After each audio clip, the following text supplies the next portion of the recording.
Asked me last night, and I think the subject of a motion that was handed to me today suggests that I got the money to run for it.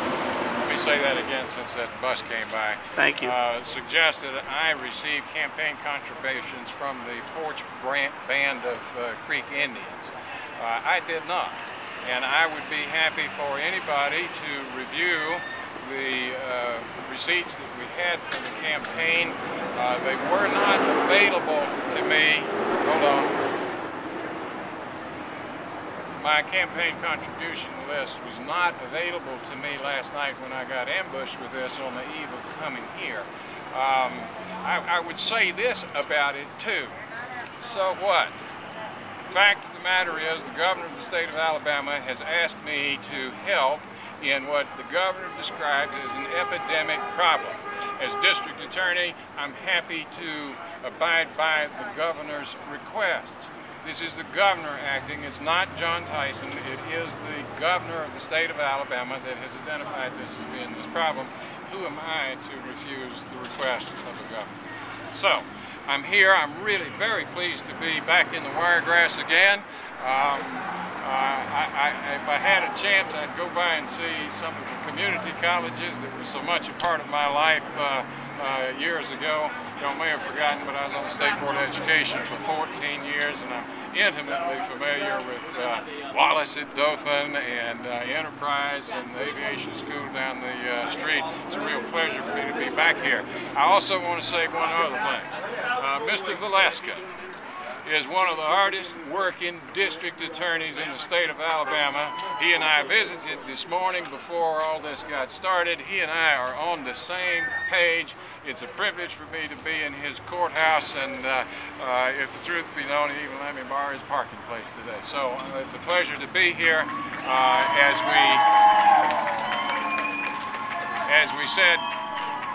As we said consistently in court, the proceedings in court today are premature. That is, there is no case, there is no controversy yet. And what I don't even know what to call them, the folks who are interested in this are suggesting that we do is that we allow prospective criminal defendants to participate in the question of whether or not a search warrant is issued before a search warrant is issued and executed. Now, I have to tell you, aside from the question of gambling, that is a disaster for criminal law in the state of Alabama. Imagine the situation if we're going out to go bust a crystal meth lab, and we have to have a little hearing before we get there. Don't you know, everybody's going to be gone, all the evidence is going to be gone, or we're going to have to fight when we get there. My experience in Mobile, and I think it's true over here too, I might be wrong, but I think it's true, it's a whole lot easier to catch up with bad guys if you can sneak up on them, all right? And when you take away the element of surprise, then you have absolutely killed the ability of the law enforcement community to protect this community. This is very, very bad precedent, aside from the issue of gambling itself. And frankly, that's why I'm here. The issue is not gambling, yes or no. The issue is illegal gambling. And there's a profound difference between illegal gambling and legal gambling. Legal gambling is regulated, it's taxed, it's constitutional, it is statutorily authorized. None of that exists as we are right here. So as we have people who want to rush to open, their rush endangers the rule of law. The rule of law is what protects us all. The rule of law is what keeps us equal.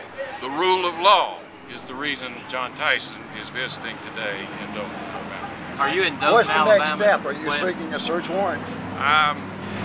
Boy, that's a very interesting question, and I know you want to know, but I'm going to tell you the same thing I would have told the court, and that is What we do, when we do, is entirely up to us, and it behooves us to keep that information, if not secret, close. I will not announce beforehand if we're going to do anything, or if we're not going to do anything. Please allow me to get into the issues and find out who's on first and that sort of thing. So I respect your question. I understand your question. I understand your need to know.